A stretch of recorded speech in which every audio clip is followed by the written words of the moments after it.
Innal hamdalillah wa nastaghfiruh wa na'udzu billahi min shururi anfusina wa min sayyiati a'malina. May yahdihillahu fala mudilla lahu wa may yudlil fala hadiyalah. Asyhadu an la ilaha illallah wahdahu la syarika lah wa asyhadu anna Muhammadan abduhu wa rasuluh sallallahu alaihi wa ala alihi wa ashabihi wa man tabi'ahum bi ihsan ila yaumiddin. Amma ba'd. Kaum muslimin jemaah salat maghrib rahimani wa rahimakumullah. Alhamdulillah, kembali pada malam hari ini kita melanjutkan kajian kitab Fadlul Islam karya Syekh Al-Imam Al-Mujaddid Muhammad ibn Abdul Wahhab rahimahullahu taala. Kita malam hari ini akan masuk di bab baru, dan alhamdulillah di kitab ini kita sisa 3 bab. Bab wajibnya kita ikhlas kepada Allah. Kemudian nanti ada bab keterangan tentang gurbatul Islam dan fadlunya al-ghuraba, bahwa kembali asingnya ini agama sebagaimana awalnya. Kemudian beliau tutup kembali dengan memperingatkan bahaya menyelisihi Islam. Kata beliau rahimahullah, babun, bab ini ketiga sebelum terakhir. Qaulullah ta'ala, Allah subhanahu wa ta'ala berfirman, yaitu tanpa judul, langsung menyebutkan ayat. Fa'akim wajhaka lid-dini hanifa fitratallah allati fataran nasa 'alaiha la tabdila li khalqillah dzalika ad-dinu al-qayyim walakinna aktsaran nasi la ya'lamun. Allah Subhanahu wa taala, fa'akim wajhaka lid-dini hanifa, tegakkan, luruskan wajahmu hanya untuk agama yang lurus ini. Artinya, ikhlaskan amalanmu hanya untuk Allah Subhanahu wa taala. Ini penegasan setelah kita tahu bahwa Islam ini agama yang utama. Islam ini agama yang wajib kita berada di atasnya. Tidak boleh kita menengok kepada selainnya. Bahkan kita harus hati-hati dari yang namanya syirik, bid'ah, dan khurafat. Maka harus kita ikhlas kepada Allah untuk ini.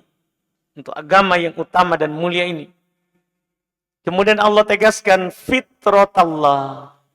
Ternyata Islam itu agama fitrah yang difitrahkan oleh Allah kepada manusia. Kita tahu bersama sabda Nabi sallallahu alaihi wasallam dalam riwayat Imam Al-Bukhari dan Imam Muslim dari Abu Hurairah. Kullu mauludin yuladu alal fitrah. Setiap yang dilahirkan itu semua dilahirkan di atas fitrah, di atas agama Islam. Semua yang lahir begitu, di atas pengakuan bahwa hanya Allah sembahannya. Kenapa berubah dan kapan dia berubah? Nabi jelaskan, fa'abawahu yuhawwidani au yunassirani au yumajjisani. Kedua orang tuanya lah yang membawa dia ke agama Yahudi.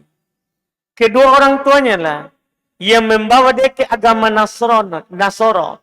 Kedua orang tuanya lah yang membawanya ke agama Majusi, penyembah patung, penyembah berhala, bahkan penyembah matahari dan bulan. Orang tua. Adapun asal daripada manusia ini lahir, itu di atas fitrah yang Allah fitrahkan kepada mereka. yaitu di atas agama yang lurus, agama Islam. La tabdila li khalqillah. Tidak ada yang mampu mengganti ciptaan Allah itu. Tidak ada yang mampu melahirkan anak dari kecil, dari lahir musyrik. Dari lahir Yahudi. Dari lahir Nasoro. Dari lahir menjadi ahli bid'ah. Dari lahir menjadi ahli khurafat. Tidak ada begitu. Iya. Semua lahir di atas keyakinan bahwa hanya Allah lah Rabbnya yang berada di atas. Nanti berubah pikirannya itu ketika orang tuanya yang merubahnya. Karena itu sekolah pertama itu yang disebutkan. Bukan berarti yang membuat berubah itu hanya orang tua. Tidak. Banyak yang lain. Lingkungan, teman. Itu juga membuat orang berubah. Tapi yang awal sekali adalah orang tua. Awal sekali adalah orang tualah yang membawa anak itu ke tauhid. Tetap di atas Islam, tetap di atas sunnah. Atau ke bid'ah, khurafat, bahkan kesyirikan, bahkan kepada kekafiran. Orang tua, itulah yang pertama. Kemudian Allah katakan, dzalika dinul qayyim. Agama yang semua orang berada di atasnya dan sudah menjadi fitrahnya, itulah agama yang lurus. Itu adalah agama yang lurus. Agama yang pertengahan. Tidak ada berlebihan, tidak juga bermudahan. Tapi agama pertengahan, agama yang lurus seperti yang kita sudah tegaskan di banyak pertemuan sebelumnya. Jalan yang lurus yang Allah katakan. Wa anna hada sirati mustaqimah. Fattabi'u. Bahwasanya ini adalah jalanku yang lurus. Maka ikutilah. Ikutilah. Inilah agama yang lurus kata Allah. Walakinna aktsarun nasi la ya'lamun. Akan tetapi kebanyakan manusia tidak mengetahuinya. Banyak orang ketika sudah berubah karena orang tuanya atau karena temannya atau karena lingkungannya, akhirnya tidak tahu. Sebenarnya fitrah dia di atas apa? Fitrah dia di atas apa? Bukan di atas agama nenek moyang. Agama orang tua, bukan. Asalnya di atas agama Allah. Di atas agama Allah yang lurus. Yang dibawa oleh para nabi dan para rasul Allah subhanahu wa ta'ala. Akan tetapi kata Allah, kebanyakan manusia itu bodoh. Di sini memberikan gambaran dasar kepada kita bahwa sebab pokok dan yang mendasar seorang berpaling dari agama tauhid, berpaling dari tauhid ke syirik, berpaling dari sunnah ke bid'ah, itu karena kurang ilmu. Allah mengatakan begitu. Ketika Allah mengatakan bahwa ini agama adalah agama fitrah, tidak akan mungkin digantikan. Ini adalah agama yang lurus, Allah ingatkan. Akan tetapi kebanyakan manusia bodoh. Tidak tahu. Berarti sebab pokok kita salah jalan karena kita bodoh. Karena kita tidak tahu. Kapan kita belajar? Makin banyak dan lama kita belajar, maka makin lurus jalannya kita. Itu dipastikan itu. Iya, makin banyak yang kita tahu, maka makin bagus amalan kita. Itu dipastikan.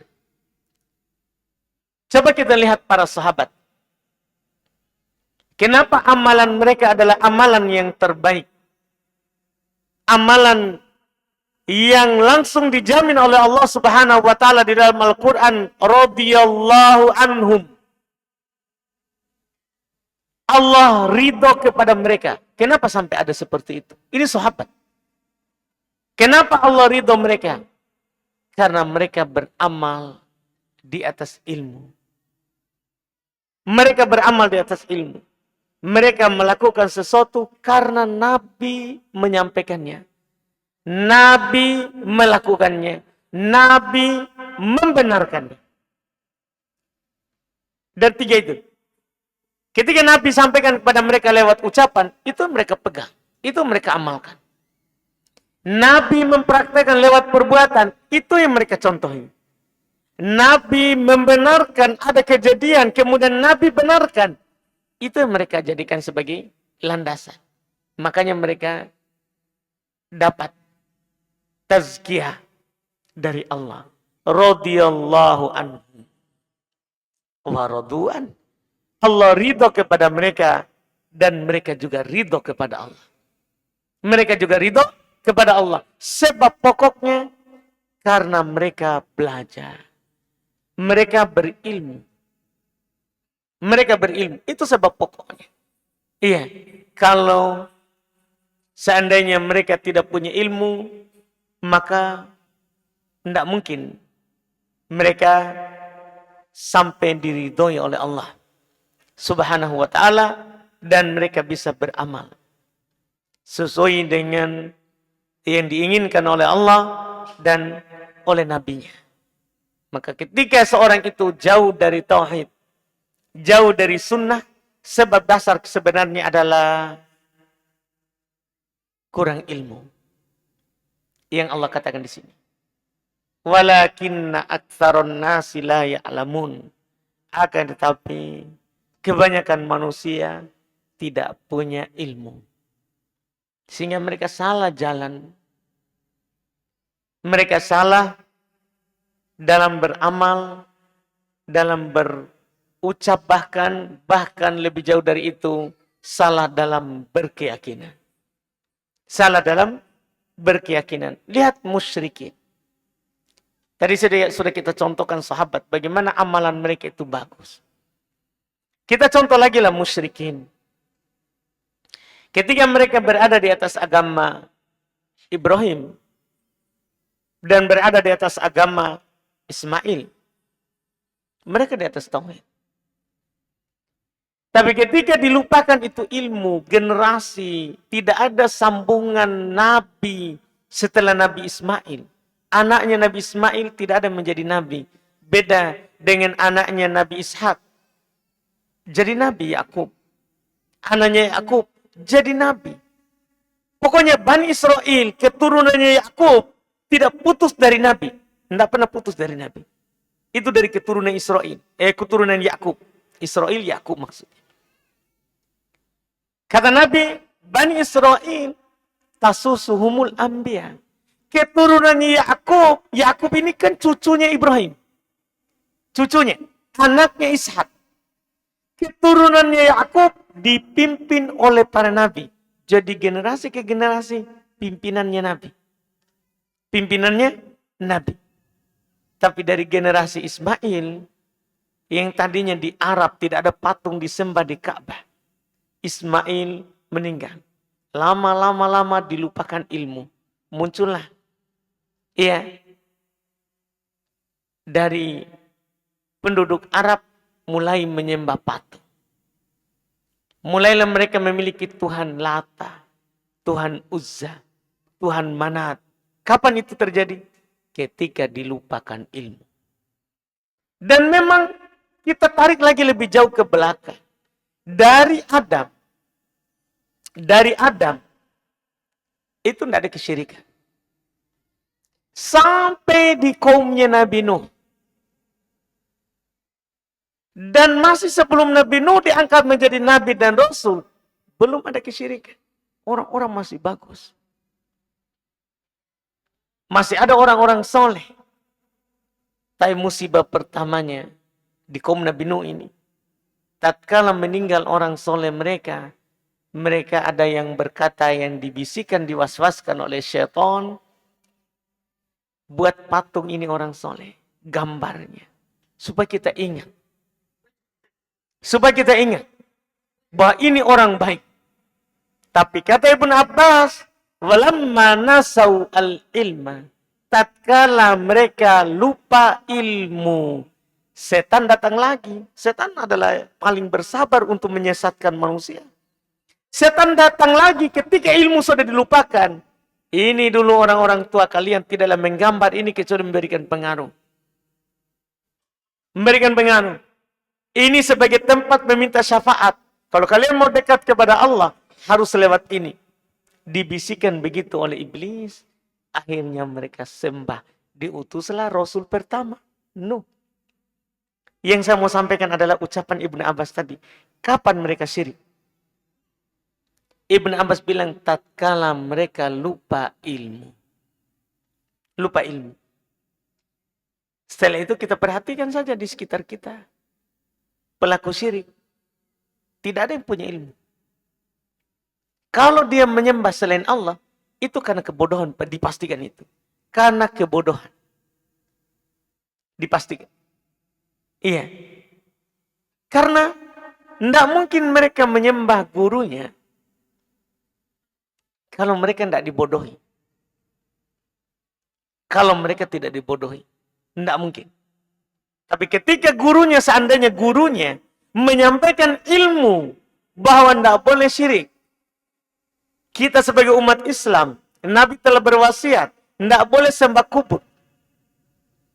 Lihat kuburan Nabi, di sana disembunyikan. Karena Nabi sudah katakan sebelum belum meninggal. Beliau ingatkan bahwa mereka orang Yahudi, orang Nasara, kalau meninggal orang soleh di antara mereka, mereka akan mengubur di masjid dan membangun tempat ibadah di situ. Dan Nabi ingatkan, la taj'alu qabri wathanan yu'bad. Jangan kalian menjadikan kuburanku sebagai berhala yang disembah. Oleh karena itu kata istri Nabi Aisyah, tidak dinampakkan kuburan Nabi. Kuburan Nabi disembunyikan. Tidak disimpan di luar. Bagaimana kalau disimpan di luar? Sekarang orang mulai lupa ilmu. Karena itu Nabi sudah ingatkan begitu. Nabi ingatkan seperti itu. Ketika tatkala sekarang ada kiai, syekh meninggal, dia tidak berwasiat itu. Dia tidak mengingatkan pengikutnya akan pentingnya bertauhid. Tidak boleh kalian minta doa kepada kuburan. Sudah, kuburannya disembah. Apalagi memang waktu hidup, dia sudah mengajak orang untuk menyembah. Kalau mau kau cari berkah, ke sini. Iya, dia memang yang simpan tangannya untuk dicium. Dia memang yang buka jasa baca air. Apalagi yang sudah begitu, otomatis setan akan lebih gampang menipu mereka. Setan lebih gampang. Setan akan buat dari sekian yang datang itu ada yang bertepatan dengan takdir dari usaha setan sehingga dia mengomong begitu. Iya. Saya pernah tanya ada di masjid sana ke bawah. Kenapa orang rajin sekali di situ sumbang? Iya. Pernah ada kejadian orang situ datang sumbang berkah. Satu kali kejadian dijadikan untuk seumur hidupnya orang. Itulah yang diceritakan turun-temurun. Turun-temurun. Satu kali kejadian. Setan kan begitu. Pintar menghiasi ucapan. Menghiasi ucapan. Padahal itu kebetulan saja bertepatan dengan takdir. Kapan bisa diangkat itu? Kalau kita semua belajar. Kan kita maklumi bersama. Kita juga sebelumnya begitu. Kita juga sebelumnya begitu. Iya. Tapi karena kita belajar, alhamdulillah, itu bisa terangkat. Ya orang lain juga bisa begitu. Bisa terangkat itu yang namanya khurafat, tatoyur, tahayul, dan semisalnya. Itu dengan ilmu. Dengan ilmu. Ini yang harus kita pahami yang diingatkan oleh Allah di sini. Kebanyakan orang bodoh. Tidak tahu tentang agama ini. Ini ayat yang pertama. Kemudian ayat yang kedua. Wa qauluhu ta'ala. Dan firman Allah subhanahu wa ta'ala. Wa wassa biha Ibrahimu banihi wa Ya'qub. Ya bani ya inna Allah astafa lakumuddina fala tamutunna illa wa antum muslimun. Ini agama ini. Agama Islam, agama fitrah tadi. Ibrahim berwasiat dengannya, serta Yakub berwasiat dengannya kepada keturunannya. Ibrahim wasiat kepada Ishak, Ismail. Kemudian Ishak wasiat kepada anaknya, Yakub. Yakub berwasiat kepada anak-anaknya. Yakub memiliki 12 anak. Termasuk Nabi Yusuf. Itu anak dari Yakub. Apa wasiatnya? Ya baniya, wahai anak-anakku. Innallaha astafa lakumuddin. Sesungguhnya Allah Subhanahu wa taala memilihkan untuk kalian agama ini. Agama tadi yang lurus, agama Allah, agama tauhid. Fala tamutunna illa wa antum muslimun. Janganlah kalian meninggal kecuali dalam keadaan muslim. Ini Masya Allah, ini wasiat. Wasiat itu ada 2. Iya, ada 2 wasiat yang perlu kita wasiatkan dalam kehidupan ini ketika kita didatangi oleh yang namanya kematian atau kita sakit dan dikhawatirkan kita akan meninggal dengan sakit itu.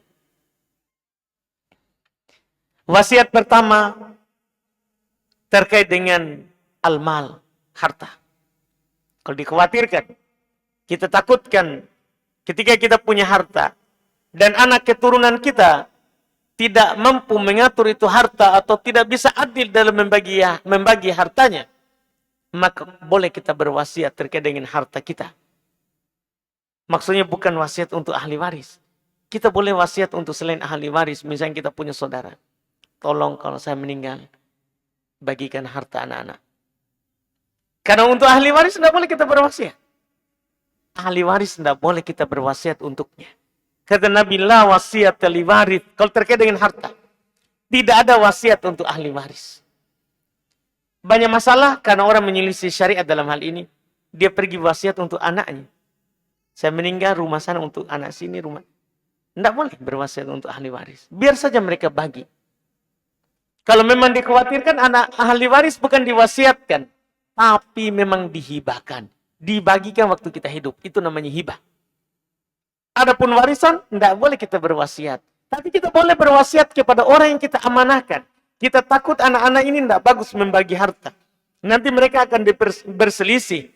Maka kita boleh melihat bahwa ada dari saudara kita yang dipandang oleh anak-anak kita. Kita berwasiat ke situ. Tolong nanti harta saya. Iya, ini terkait dengan harta. Yang kedua, wasiat untuk berpegang dengan agama. Dan ini lebih penting daripada harta tadi. Kalau ini boleh berwasiat walaupun kepada ahli waris. Kalau tentang agama. Seperti contoh ini. Ibrahim berwasiat kepada anaknya. Untuk berpegang dengan agama Islam dan tidaklah meninggal kecuali di atas Islam. Yakub berwasiat kepada anaknya untuk berpegang dengan agama yang Allah pilihkan. Dan tidak meninggal kecuali dalam keadaan di atas agama itu. Ini adalah wasiat dan ini yang lebih penting. Untuk kita sekarang ini tentunya sangat penting wasiat terkait dengan agama. Iya, wasiat terkait dengan agama. Apalagi kalau kita tahu keluarga kita akan melakukan hal-hal bid'ah setelah kita meninggal. Nah, kita disebutkan oleh Syekh Al-Albani rahimahullah, untuk sekarang ini wajib kita berwasiat untuk tidak meratapi ketika meninggal, untuk tidak merayakan 4 hari? 7 hari, 3 hari, 7 hari, 40 hari, 100 hari. Itu semua adalah perkara-perkara bid'ah. Kita sekarang lebih wajib berwasiat untuk itu. Karena jauhnya orang dari agama. Jauhnya orang dari agama. Iya. Dan juga sekarang ini orang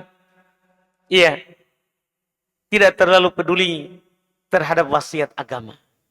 Orang-orang dulu, mereka sahabat, mereka berwasiat. Di antara mereka ada mengatakan, kalau saya meninggal, tolong lahat saya ditutup seperti Nabi. Lahatnya.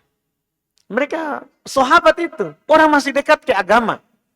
Tapi masih berwasiat untuk agama. Kalau saya meninggal, tolong seperti Nabi lahatnya. Bela samping, jangan bela tengah. Walaupun boleh bela tengah. Tapi dia saking maunya seperti Nabi, dia berwasiat. Tolong kalau saya punya lahat, bela di samping. Seperti Nabi. Sampai begitu mereka. Iya, padahal waktu itu belum ada bid'ah merayakan 4 hari, 7 hari, 40 hari. Belum ada itu. Tapi mereka sudah berwasiat. Sudah berwasiat. Ya kita sekarang apalagi ilmu sudah dilupakan. Ya. Semangatnya orang untuk belajar agama itu kurang. Dan kalau kita belajar di sekolah itu lebih sedikit jam agamanya daripada jam dunianya. Ya, agama sekali sepekan jamnya. Ya kalau kita harapkan itu susah. Kita hanya belajar toharo di SD. Kan begitu. Sholat haji kita kapan? Jauh. Makanya kita berwasiat dengan agama sekarang. Apalagi boleh untuk ahli waris. Itu lebih penting. Itu lebih penting. Wa qauluhu ta'ala. Kita baca ayat terakhir. Karena beliau sebutkan 3 ayat. Wa qauluhu ta'ala. Dan Allah subhanahu wa ta'ala berfirman. Thumma awhayna ilaik. Kemudian kami wahyukan kepadamu, wahai Muhammad. Tadi kan Ibrahim berwasiat kepada anak keturunannya. Ishak berwasiat kepada anak keturunannya. Yakub berwasiat kepada anak keturunannya. Kita gimana? Beliau sebutkan ini ayat. Tsumma auhayna ilaik. Kemudian kami wahyukan kepadamu, wahai Muhammad. Anittabi' millata Ibrahim hanifa. Untuk mengikuti ajaran Ibrahim yang lurus. Ibrahim yang tidak menyembah sama sekali selain Allah dan hanya menyembah Allah saja. Bahkan beliau dibakar karena telah menghancurkan patung-patung. Kita diperintahkan kepada Nabi kita untuk mengikuti agamanya Ibrahim yang lurus. Wa makana minal musyrikin. Dan beliau sekali-sekali bukan termasuk dari pelaku syirik. Ibrahim tidak pernah masuk dalam pelaku syirik. Bahkan beliau pernah mendebati sembahan-sembahan orang musyrikin di zamannya. Di zamannya ada menyembah bulan, ada menyembah bintang, ada menyembah matahari, ada menyembah benda langit. Tapi beliau debati. Oh ini Tuhannya. Ketika ada bintang dia bilang, oh ini Tuhan. Ketika bintang itu hilang, bukan Tuhan yang hilang begitu. Muncul lagi bulan, ini yang kalian sembah. Oh ini lebih besar. Ini lebih besar. Ketika bulan itu lagi hilang, dia juga bilang, saya tidak akan menyembah yang hilang. Oh kalau begitu ini yang matahari. Dan dia bilang, ini lebih besar cahayanya daripada bulan. Oh ini mungkin Rob, ini mungkin Tuhan. Tapi ketika matahari terbenam, dia tegaskan bahwa bukan ini Tuhan. Tuhan tidak pernah begitu. Dia debati. Bahkan paling ujungnya waktu beliau dibakar itu, kan ada kejadiannya itu. Orang-orang musyrikin lagi merayakan perayaan agama mereka, keluar dari kampung mereka, meninggalkan patung-patungnya. Nabi Ibrahim hancurkan. Kecuali yang paling besar. Kecuali yang paling besar. Mereka pulang. Kenapa hancur semua itu patung? Tidak ada yang tinggal di antara kalian kita. Siapa ini? Maka di antara mereka, sepertinya itu anak muda. Karena dialah yang mencela Tuhan kita. Dipanggil Nabi Ibrahim. Iya. Ditanya, kamu yang menghancurkan ini.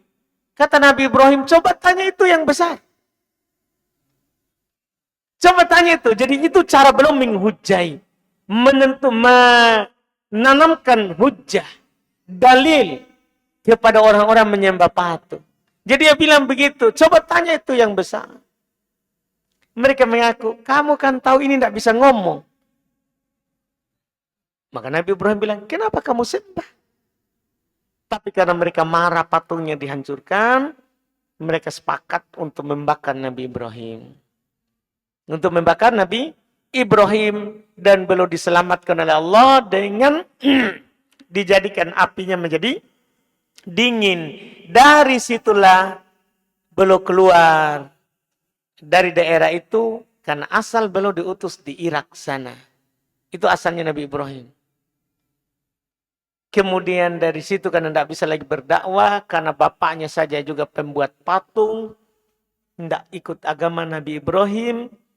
Akhirnya beliau putuskan untuk hijrah dengan istrinya Sarah.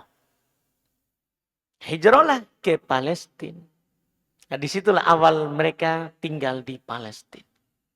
Termasuk pamannya juga, anak pamannya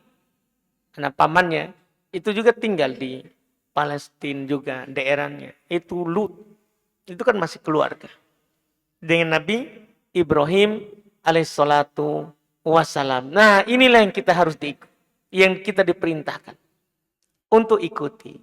Agama yang menjauhi patung, hanya menyembah Allah subhanahu wa ta'ala. Ini 3 ayat yang belum sebutkan pertama. InsyaAllah pekan depan baru kita masuk lagi di beberapa hadits yang belum sebutkan setelahnya. Lumayan banyak hadits belum sebutkan di sini. Iya. Dan mungkin kita akan ambil di beberapa pertemuan insyaAllah. Kita cukupkan dulu. Terus sementara kita masuk di tanya jawab.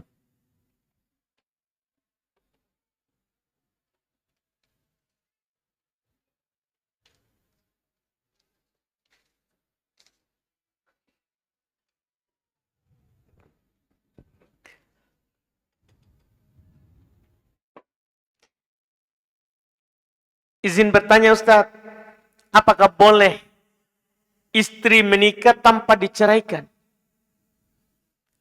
Tapi sudah pernah dia ucap. Dan aku pun izinin.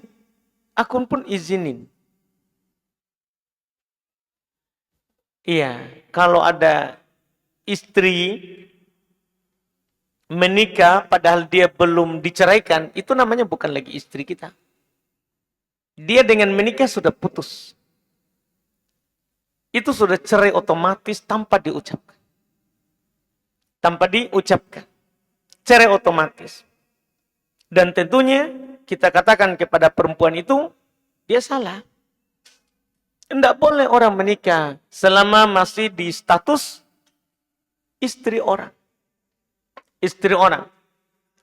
Maka kalau memang dia tidak bisa hidup dengannya, dia minta khulu, minta diceraikan. Tidak boleh dia langsung menikah. Itu berdosa. Itu namanya durhaka. Iya. Orang menikah tanpa diceraikan. Masuk dalam perbuatan durhaka. Iya. Bahkan dikhawatirkan pernikahannya tidak sah. Karena jual beli barang saja. Membeli barangnya orang tidak sah. La tabi' ma la tamlik. Jangan kamu beli apa yang kamu tidak punya. Ini suami yang kedua, dia beli yang orang lain punya. Jadi bisa dimasukkan bahwa pernikahannya tidak sah. Bisa saja dia berzina terus. Itu menakutkan itu. Akad di bawah tangannya orang. Jangankan sudah dinikahi oleh orang. Baru dilamar saja oleh orang, Nabi larang. La taktub ala khitbati akhi. Jangan kamu melamar lamaran saudaramu. Ini baru lamar. Tidak boleh kita pergi lamar. Apalagi orang sudah istrinya orang. Ini orang sudah istrinya orang. Maka jangan keluarnya adalah cerai dulu, baik-baik. Iya. Kalau memang sudah tidak bisa lagi bersama.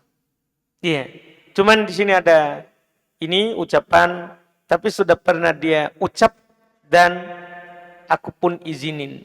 Ini berarti kita memang sudah lepas. Iya, mudah-mudahan dengan itu kita sudah lepaskan itu. Dia bila minta hulu berarti dia minta nikah, berarti dia minta cerai. Kemudian kita izinkan, berarti kita iyakan. Ya mudah-mudahan dengan itu, iya.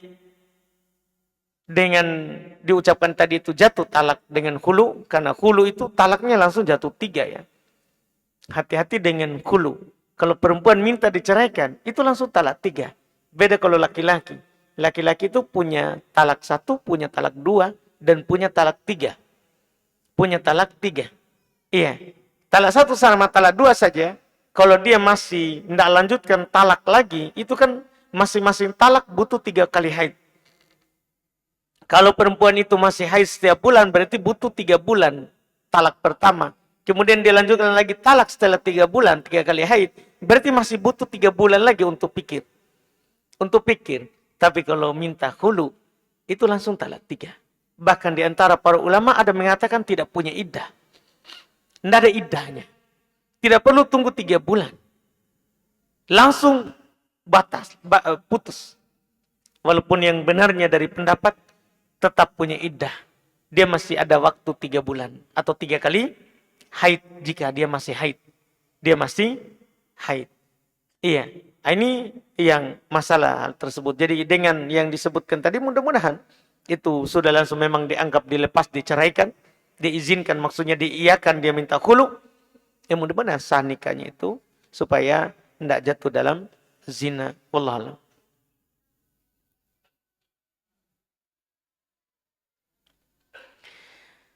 Ustadz, kuku panjang, tapi bersih ji. Apa boleh ji? Boleh, tapi tidak boleh lebih dari 40 hari. Tidak boleh lebih dari 40 hari. Karena Nabi SAW dalam hadits Bukhari, Muslim, belum mengatakan khamsun minal fitrah. Ada 5 perkara masuk dari perkara fitrah. Semua orang senang, cinta, melihatnya dan suka. Di antara yang disebutkan adalah ini masalah kuku. Taklim al-atfar, memotong kuku. Itu perkara fitrah, perkara sunnah yang sangat dianjurkan di atas sunnah biasa, karena itu masalah fitrah. Iya. Dan boleh kita pelihara kuku kita tapi tidak lebih dari 40 hari. Walaupun bersih. Walaupun bersih. Iya. Walaupun bersih, tapi ini sunnah. Ini adalah sunnah. Kita tidak bisa kita pelihara jenggot. Iya. Sekaligus pelihara kumis. Bersih di kumisnya Ustaz. Sebagaimana katanya pelihara jenggot dianjurkan, pelihara juga kumis. Tidak. Kita sunnahnya, perintahnya pelihara jenggot, potong kumis ya. Itu yang kita lakukan. Ya. Itu yang kita lakukan. Kita juga dianjurkan untuk cabut bulu ketiak. Tidak bisa kita katakan, bersih Ustaz, saya tidak punya bau badan. Walaupun bersih. Tidak punya bau badan. Tapi memang sunnah untuk mencabut bulu ketiak. Kita disunahkan untuk mencukur bulu di sekitar kemaluan. Tidak bisa kita bilang, bersih Ustaz, tidak ada juga yang lihat. Biar rimbun. Tidak ada juga yang lihat. Bukan masalah yang tidak ada yang lihat. Tapi ini sunnah. Ini perkara-perkara fitrah. Perkara fitrah. Sama dengan sunnah. Kan itu kan 5 yang disebut oleh Nabi tadi. 5 yang saya sebutkan itulah yang Nabi sebutkan perkara fitrah. Orang itu senang, suka melihatnya. Suka melihatnya. Tidak ada bulu ketiak, pasti orang suka. Tidak panjang kuku, orang suka. Tidak panjang bulu sekitar kemaluan, orang suka. Orang suka. Bangka lagi kalau kita perempuan misalnya tidak potong bulu kemaluan, hamil, pas melahirkan, setengah mati dokter cari tempat keluar anak tak? Karena banyak hutan belantara. Kan itu kan masalah. Akhirnya dokter, saya pernah dapat kata dokter, ngapa ini kita bu, cukur-cukur saya. Dokter saja marah, padahal dia tidak tahu sunnah. Ini cuma masalah dokter, masalah susah dia cari gimana kepala anaknya ini. Nah gondrong sekali. Kan begitu. Ini perkara kita ini Islam. Masa dokter bilang begitu? Iya, kita Islam. Walaupun tidak ada orang lihat. Ya, ini masalah sunnah. Kita dapat pahala kalau kita cukur. Kalau kita cukur. Iya, sama juga dengan bersunat.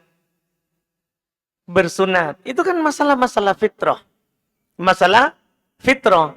Walaupun tidak ada masalah. Kalau kita bilang tidak sunat juga tidak masalah. Nah, bukan masalah itu. Tapi ini masalah syariat. Anjurkan. Syariat anjurkan. Jadi kita lebih utamakan itu anjuran syariat. Daripada kita mempertimbangkan bersih, tidak bersih. Iya, pokoknya kalau syariat anjurkan, pasti itu baik. Kalau syariat anjurkan, pasti itu baik. Dipastikan itu. Wallahualam.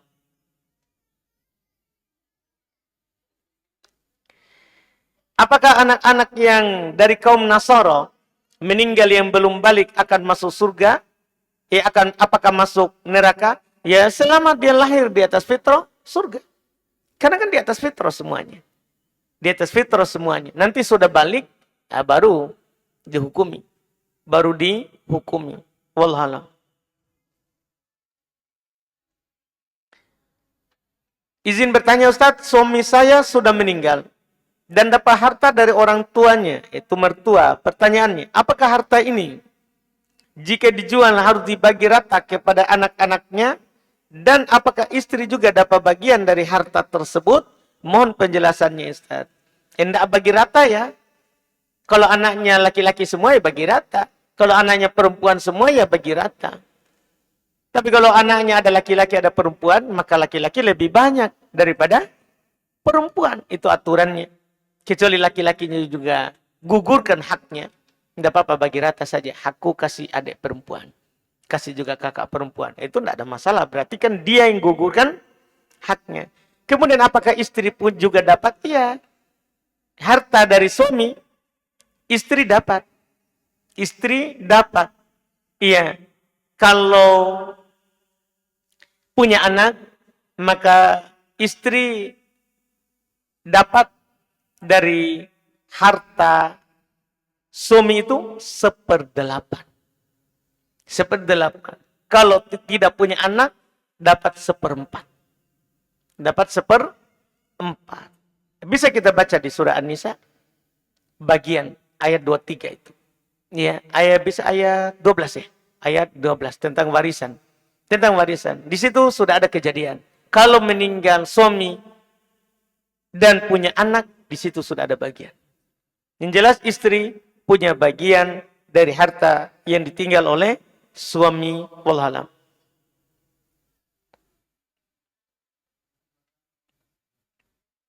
Iya, Pak.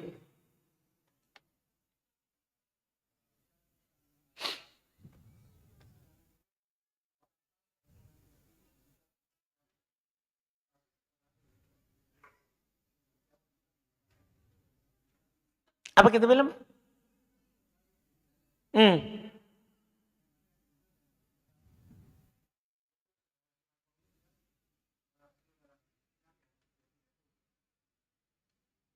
Kenapa dia?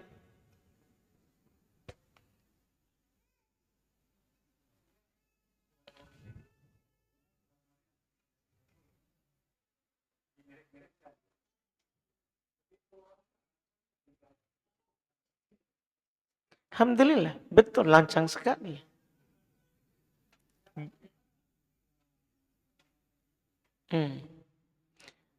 Pertama, begini Pak, kita tidak berbicara adi hidayat. Umar bin Khattab, pernah Umar bin Khattab bawa lembaran Taurat ke Nabi. Di Nabi. Maka kelihatan marah Nabi SAW, memerah muka. Umar bin Khattab tidak sadari itu. Dikasih tahu oleh sahabat di sampingnya. Kamu tidak melihat wajahnya Nabi SAW. Belum marah tentang itu. Belum marah tentang hal tersebut. Dia hanya bawa, hanya pegang. Hanya pegang. Dia bawa lembaran itu. Memerah wajah Nabi. Kan ini sahabat Umar. Wajah Nabi memerah. Ketika belum sadari bahwa Nabi tidak suka itu. Nabi marah. Langsung dia bilang, raditu billahi robban. Wabil islami dinan. Wabi Muhammadin nabiyya wa rasulah. Saya ridho Allah sebagai Robku. Islam sebagai agamaku. Muhammad sebagai nabiku. Karena dia sudah menyadari bahwa dia salah. Dia ucapkan itu. Nabi berkata kepadanya, ini yang menjadi pelajarannya kita, Pak. Tentang kejadian itu. Kebetulan saya baca hadis itu dapat beberapa hari yang lalu. Pekan. Sebelum kejadian ini. Jadi sebelum kejadian itu, alhamdulillah saya dapat itu hadis. Di kitab Usulul Iman. Ya, di kitab Usul Al-Iman. Karya Syekh Muhammad bin Abdul Wahab juga. Iya.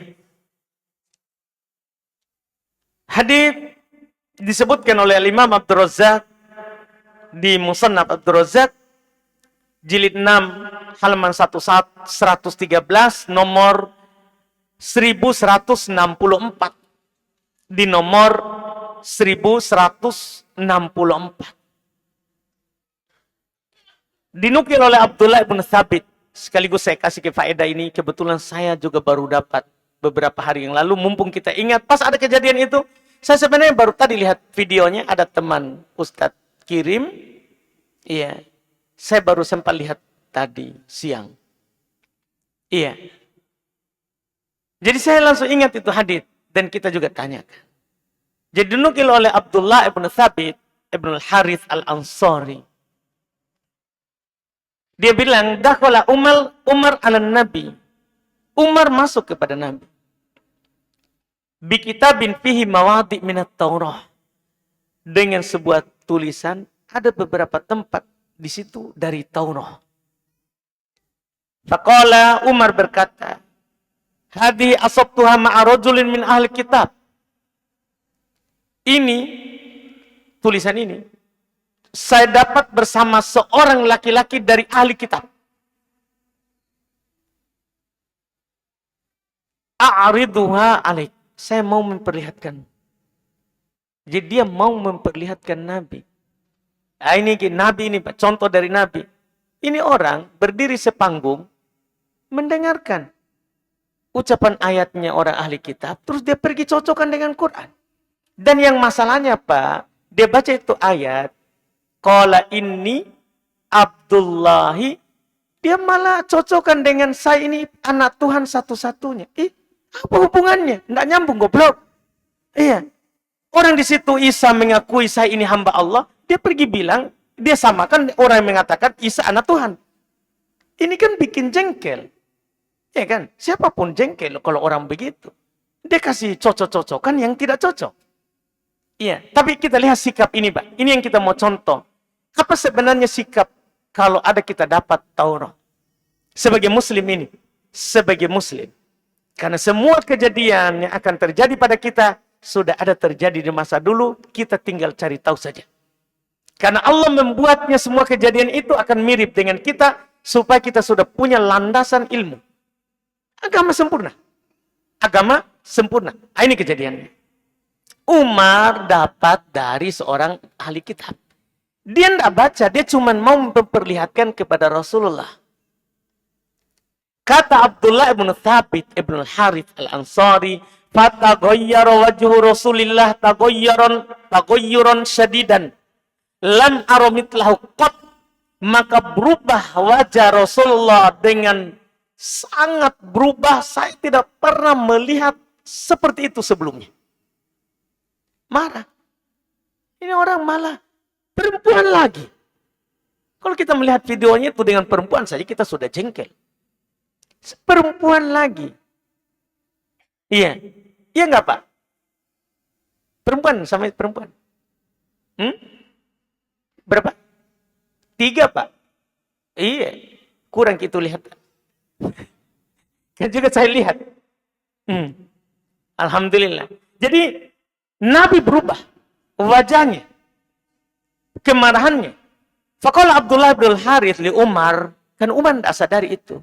Berkata Abdullah, orang Ansori ini, berkata Abdullah ibn Harith kepada Umar, amataro wajah Rasulullah, kamu tidak lihat itu wajah Rasulullah? Datang kamu bawa itu Rasulullah berubah. Kamu tidak melihatnya. Faqala Umar, ketika dia sadari bahwa Rasulullah marah, maka Umar berkata tadi yang saya bilang, Rodina billahi robban, wabil islami dina, wabi Muhammadin nabiyah. Kami ridho Allah sebagai Tuhan kami. Tidak perlu kita menyembah yang lain. Tidak ada lagi Tuhan anak, Tuhan ibu, Tuhan bapak. Kita cuma punya Allah sebagai muslim. Kami ridho Allah sebagai Rabb kami. Islam sebagai agama kami. Muhammad sebagai nabi kami. Ketika mendengarkan itu, Rasulullah berubah, mulailah bahagia. Mulai bahagia. Dan beliau berkata, hadis ini yang harus ditahu oleh orang itu, Pak. Karena banyak hadis nah hafal. Ribuan katanya buku hadis di rumahnya. Nggak tahu apa saja itu ribuan. Nih. Ini kata Nabi, lau nazala Musa. Seandainya Musa turun kembali. Kan Nabi Musa sudah meninggal. Seandainya Musa itu bangkit, turun kembali. Fattaba'tumuhu. Kalian mengikutinya. Kalian mengikutinya. Wataraktumuni, dan meninggalkan saya. Dolaltum. Maka kalian telah sesat. Maka kita katakan, sesat itu. Tidak diragukan. Nabi yang bilang sesat. Maka kalian telah sesat. Ana haddukum minan nabiyyin. Wa antum haddi minal umam. Kata Nabi, saya ini adalah bagian kalian dari para nabi. Saya ini untuk kalian. Dan kalian untuk saya dari umat-umat yang telah lewat. Kita tidak bahagia bahwa kita punyanya nabi, kita nabi yang paling mulia. Iya, di sebagian riwayat Nabi berkata kepada Umar, amutahawwikun ya ibnal Khattab, apakah kamu masih ragu? Wahai ibnul Khattab, Nabi tidak menerima, Pak. Baru mau diperlihatkan. Ini orang pergi cocok-cocokan. Gimana itu, Pak? Pandangan tak kalau Nabi ada? Gimana gitu misalnya, Pak? Tanya sama diri kita. Kalau kita jengkel, wajar jika kita jengkel. Hadahullah. Habis waktu ya? Terlalu panjang kita. Kayak ceramah kedua tadi itu. Alhamdulillah. Kita cukupkan dulu. Alhamdulillah. Cukup ya? Tadi. Baik, cukup dulu deh. Alhamdulillah. Insyaallah. Baik, kita cukup dulu. Mohon maaf banyak pertanyaan tidak dijawab. Karena gara-gara Bapak saya juga tidak enak perasaanku ini, Pak. Muncul marah-marah ke kita ini. Dari tadi siang sebenarnya saya sudah marah-marah sedikit, tapi baru ini keluar. Alhamdulillah kita keluarkan. Alhamdulillah. Subhanallah. Alhamdulillah. Asyhadu an la ilaha illa anta astaghfiruka wa atubu ilaik. Assalamualaikum warahmatullahi wabarakatuh.